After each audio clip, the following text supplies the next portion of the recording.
মানুষ কেন বলে মোদের নারীর নিজস্ব নাই কিছু? আমি তো দেখি জগৎ চলে নারীর পিছু পিছু।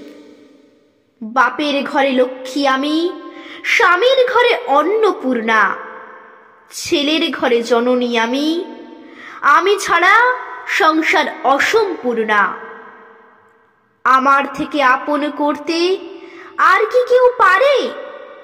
বাপের ঘরকে ছেড়ে এসেও পরকে বাঁধি ঘরে।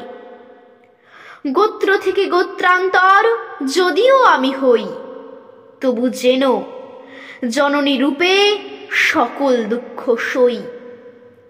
ভারত মাতা সেও নারী, নারী জগদ্ধাত্রী। নারী হলো এ জগতের সবার জন্মদাত্রী। পুরুষতান্ত্রিক সমাজ তাই পুরুষকে বড় করে। জেনে রেখো সেই পুরুষকেই নারী গর্ভে ধারণ করে। মহাকাল আমার পদতলে শায়িত চিরকাল। আমি ছাড়া এ জগৎ সংসার সবই হবে অচল। নমস্কার।